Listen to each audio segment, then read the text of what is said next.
Hello everyone, myself Assistant Professor Vatsal D. Patel from Civil Engineering Department working at Mahatma Gandhi Institute of Technical Education and Research Center Navsari. Today we are going to discuss about traffic characteristics. In this lecture we will start with vehicular characteristics first. So it is divided into two parts. In static it includes dimension like length, width and height. In weight it includes gross vehicular weight, axle load and in maximum turning radius and angle at the last one. And in dynamic one it includes speed, acceleration, braking system, lighting system, vehicle body design and tires. So let us start with static characteristics first. The static characteristics affecting highway design are the dimensions, weight and maximum turning angle. So first one we are going to learn about width of vehicle like lane width, width of shoulder, width of parking lots, speed of vehicle, capacity of parking lots. Like lane width will have impact like till which width vehicle can maneuver on a particular dead length. Also, width of shoulder sometimes consumes space of lane on the road. Next, width of parking lots decides how many vehicles can be parked at one time. Also, if speed of vehicle is high and if there is not enough width of lane, then there are chances of hitting other elements besides that lane. Also, capacity of parking lots define that which type of vehicles can be parked there. Like for heavy vehicle, parking lot is there or not. For vehicle with trailer parking facility is there or not. So next is length of the vehicle. So it includes design of horizontal alignment of road, road capacity, parking facility and overtaking distance. Like if design of horizontal alignment of road is not proper, then there will be difficulties in turning radius related to particular long vehicles. Also, length of vehicle govern the road capacity. Like if we compare different size of vehicle according to the PCU, say passenger car unit, then there are chances that if particular management is there, then capacity of road for the movement of vehicle can be managed better. Also, same for parking facility, like long vehicle consume more space compared to the commercial vehicle. The length of vehicle have huge impact on overturning distance or say overtaking distance. Like if a very long vehicle is in front of you and you want to overtake that vehicle, then you have to see which type of vehicle are there from the opposite direction. But due to length, all the vehicles or set details are not visible to you due to limited view. So it is noticed that due to this reason so many accidents also occurred on a highway. Next is height of the vehicle. It includes clearance required under structure such as underbridges, overbridges, electric service line, also height of tunnels, and last one is height of driver seat affect the visibility distance. So height of vehicle mainly affect when we have to pass our vehicle from underbridges or underpass. If height of vehicle is more than it, we cannot pass it from underbridges or from underpass. Also, in case of truck and trailer system, we know that the cabin or say truck may pass from it, but due to variation of height, trailer may not pass through it, which consume for freights. So many times it is also observed that electric service line passing above the road surface have also act as a barrier for vehicles for passing through it. So many times it comes into notice that if we stack so many luggage on vehicle, there are chances that they came into contact with electric service line during the transportation and there are chances of hitting the electric line and also it may broken and driver is not aware about it. In that case fatal accident may happen. Same condition is there when there is a case of tunnel. Like in so many regions, due to various factors, tunnel height is restricted, and due to this, there are chances that all vehicle may not pass that tunnel due to the height criteria.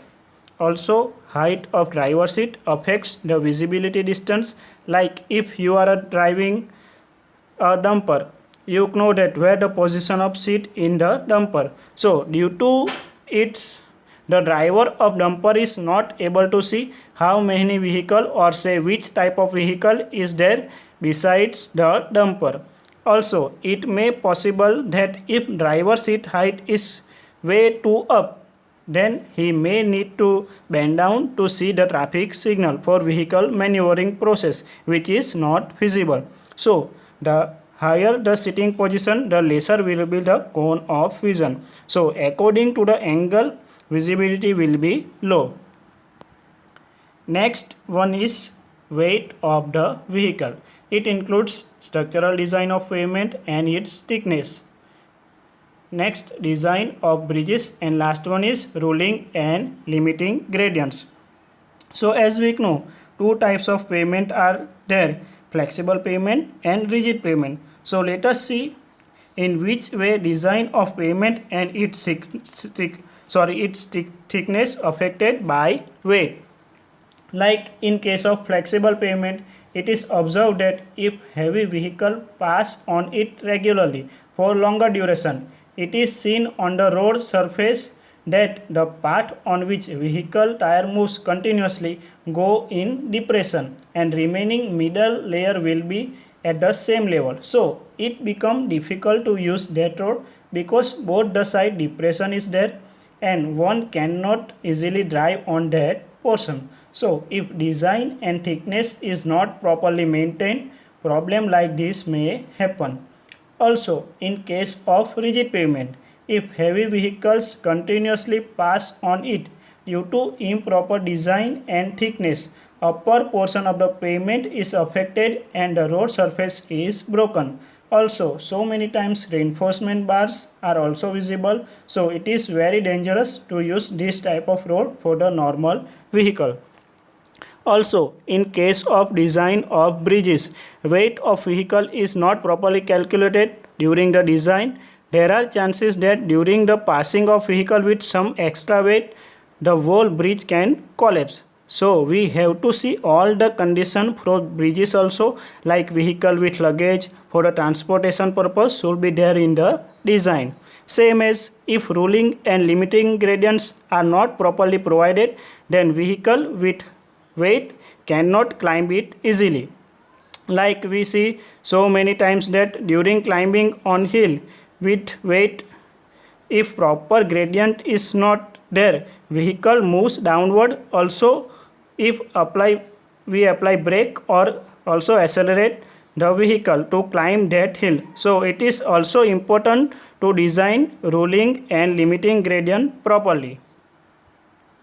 So next we are going to see limitation for gross load. The gross load of any vehicle or combination of vehicles should not exceed the value given by the following relation. So it is given by W is equal to 1525 into L plus 7.3 minus 14.7 L square when L is greater than 2.44 meter, where W indicates gross weight of vehicle in kg, L is for the distance between extreme axles in meters, and when L is lesser than 2.44 mm, for 2.44 meter, the gross weight of vehicle should not exceed 14,515 kg. So next, here is one table which shows the dimension of vehicle, its detail and maximum dimension in meter excluding front and rear bumpers. So like for width, all vehicle should be 2.50 meter. For height, it is divided into two parts. First one is single decked vehicle for normal application, which is 3.80 meter, and for double decked vehicle it is 4.75 meter. And for length there are four variation. First one is single unit truck with two or more axle, so it is 11 meter. For single unit bus with two or more axle it is 12 meter, and for semi trailer tractor combination it is 16 meter, and for last one tractor and trailer combination it is 18 meter. So next is characteristics affecting road design. Dimension of road vehicles, like width. No vehicle shall have a width exceeding 2.5 meter. Height. No vehicle other than a double decker bus shall have a height exceeding 3.8 meter for normal application and 4.2 meter when carrying ISO series 1 freight containers. Double decker buses may however have a height not exceeding 4.75 meter. Next is length. The maximum overall length of a single unit truck exclusive of front and rear bumpers having two or more axles shall be 11 meter. The maximum overall length of a single unit bus exclusive of front and rear bumpers having two or more axles shall be 12 meter. Next, continue in length. The maximum overall length of a truck trailer or say semi trailer combination exclusive of front and rear bumper shall be 16 meter. The maximum overall length of a truck trailer combination exclusive of front and rear bumpers shall be 18 meter. No combination of vehicle shall comprise more than two vehicles. Next, we are going to see maximum permissible weights. In this, first is single axle weight. The total gross weight imposed on the highway by a single axle fitted with dual wheels shall not exceed 10.2 tons. In the case of axle with single wheels, the axle weight shall not exceed 6 tons. Next one is tandem axle weight. The total gross weight imposed on the highway by two axle in a tandem articulate from a common attachment to the vehicle or individually attached to the vehicles and speed not less than 1.2 meter but not more than 2.5 meter apart shall not exceed 18 tons. Like the name implies, a tandem axle trailer has two sets of axle, one right behind the other.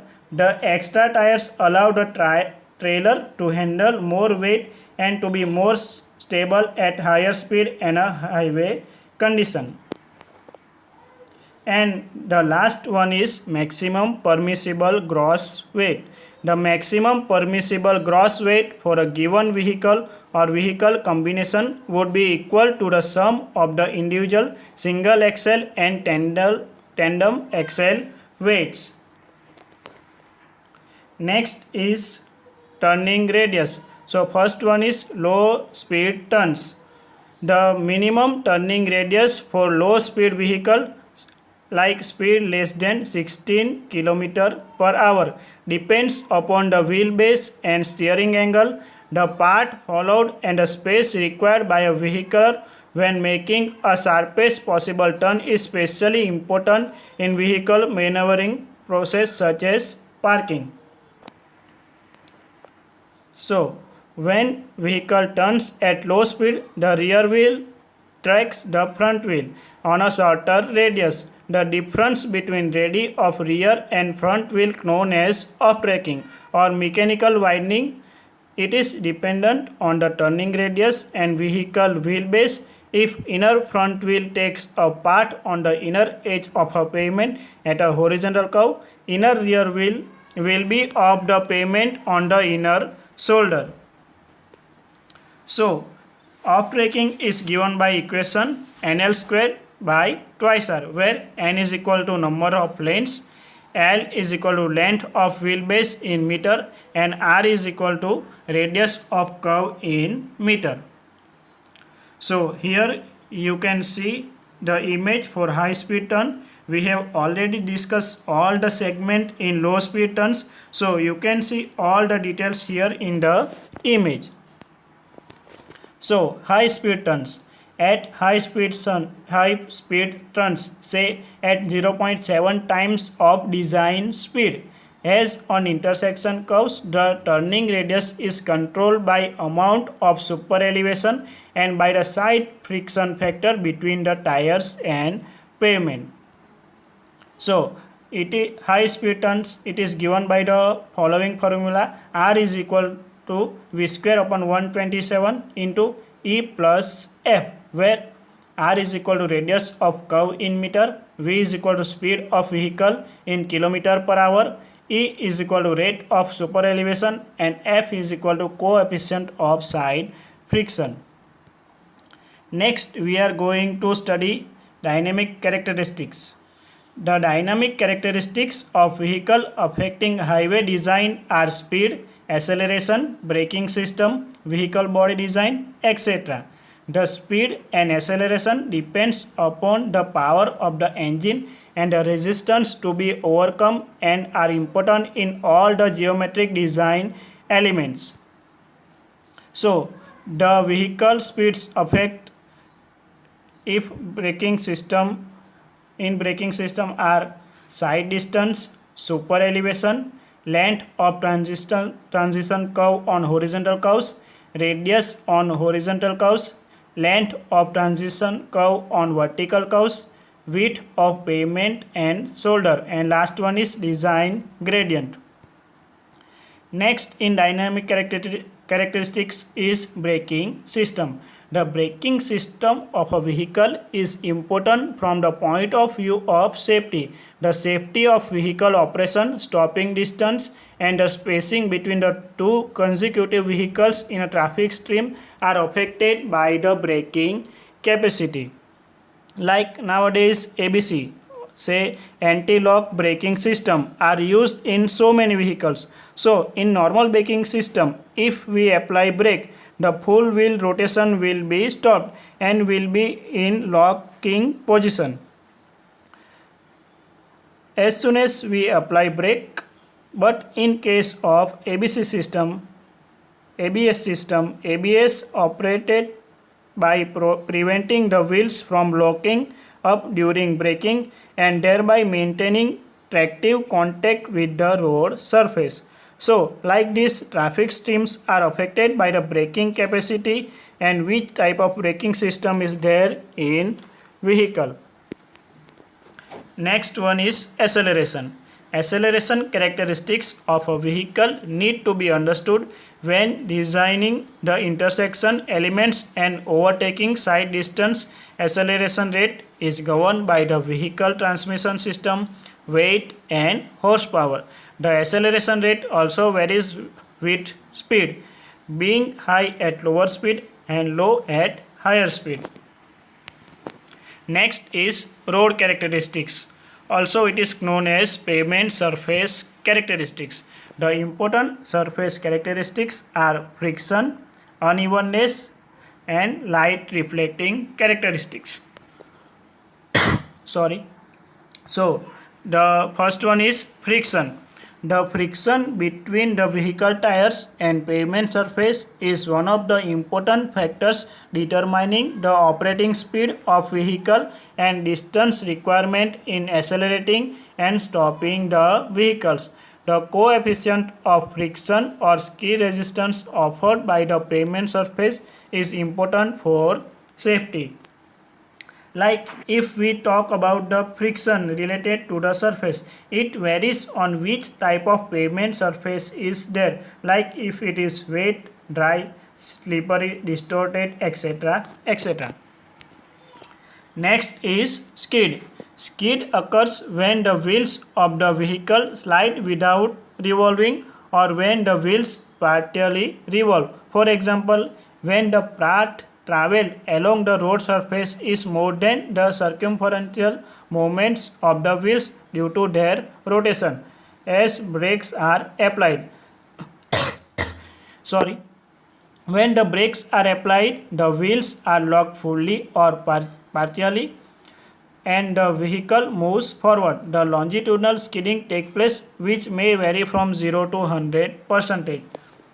Like if we take one example for this, suppose you are driving a bike and rainy season is going on, and if you are driving on a slippery surface and you apply a brake and your vehicle will slide on a road without revolving or partially revolving. The distance you cover after the brake is applied is known as skid. Also, if you not maintain your vehicle properly or say you not service your bike or not done oiling of different parts of bike or car, same situation may happen when you apply brake and bearing system in the vehicle tire not work properly due to no lubrication is there. So there are chances of wheel to be fully or partially locked due to this reason also.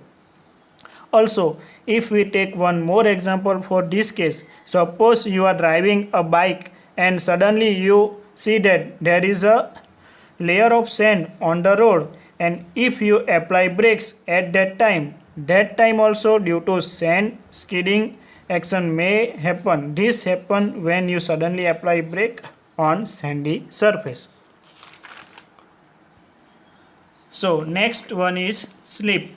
Slip occurs when a wheel revolves more than the corresponding longitudinal distance along the roads. Slipping usually occurs in the driving wheel of a vehicle when the vehicle rapidly accelerates from stationary point position on pavement surface which is wet and slippery. So if we take example for this situation, assume that you are driving your bike on an unmetal road or say muddy road. You know that unmetal road has uneven surface, and if rainy season is there or lots of water will be there on the road due to some reason, the whole surface will be soft, and you know that if you drive your vehicle on that surface, there are chances that if any portion of the road is too soft and only mud is there, if your vehicle tire stuck at that portion, and if you continuously or say constantly applying acceleration, then your vehicle will only rotate at that portion so many times and your vehicle will not go forward at that time. So at this stationary point, vehicle wheels rapidly accelerate and wheels revolves more than the corresponding longitudinal distance along the road surface, which is known as slip.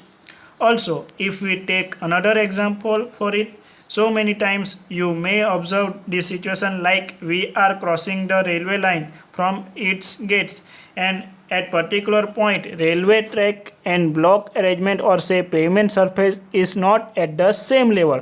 So at that stationary point between the railway track and the block, if your vehicle tire is stuck and you accelerate your vehicle to take out from that portion, the wheels will constantly revolve at that point, and when you continue accelerating your vehicle, after some time your vehicle will come out of it suddenly. So this whole process is also related to the slip. So now I think the concept or say difference between skid and slip is clear in your mind. Next, moving on to the factors affecting friction or skid resistance. So it includes type of pavement surface like bituminous, cement concrete, WBM, say water-bound macadam, and earth surface. Next is roughness of the surface. Next, condition of pavement, namely dry, wet, smooth, rough, etc. Next, condition of tires. Next, speed of vehicles, brake efficiency, load and tire pressure, temperature of road surface and tire, etc. Next is unevenness of pavement. If pavement surface is even and with less undulation, vehicle can travel at a higher speed. Pavement unevenness also affects the vehicle operation cost, comfort and safety. fuel consumption and wear and tear of tires and other moving part increases with increase in pavement unevenness. Sorry. Like if we like is even surface is there, we know that we have to use less braking and also clutch for vehicle maneuvering process which consume less fuel, and if uneven surface is there, then we have to slow down the vehicle. We have to drive our vehicle where proper surface is only there, which consume more time and fuel during the driving. And also we will not feel comfort and safety during driving on uneven pavement. Also due to uneven or say rough surface, the tear of vehicle tires may happen. Also, if heavy vehicle moves on this type of pavement constantly, then there will be increase in pavement unevenness. And the last one is light reflecting characteristics. Night visibility is affected by the light reflecting characteristics of the pavement surface. Light colored or white pavement surface gave good visibility at night during rains, and they produce glare and eye strain during bright sunlight. Bituminous surface or say black top pavement on the other hand provides very poor visibility at night, especially when the surface is wet. Like if we drive during rainy season on bituminous road at night, we know that due to wet surface, the proper road surface is not visible to us. Also, if street light is there due to black top pavement surface. If we talk about daytime, same surface during bright sunlights will produce eye strain during driving. Also, due to reflecting characteristics of the pavement will produce effect like trees or any other object reflection on the road surface, and it's feel like they are too close to us even if they are too far away from us in real, which is known as mirage effect. So moving towards the last topic, which is braking test. Braking test is used to determine the skid resistance of pavement surface. If the brakes are applied till the vehicle comes to stop, it may be assumed that wheels are fully locked and the brake efficiency is 100%. During braking test, at least two of the following three measurements are needed in order to determine the skid resistance of pavement. The first one is braking distance, capital L, which is in meters. Second one is initial speed, which is denoted by small u in meter per second. And the last one is actual duration of brake application, denoted by small t in seconds. So here I end my session. Thank you all of you.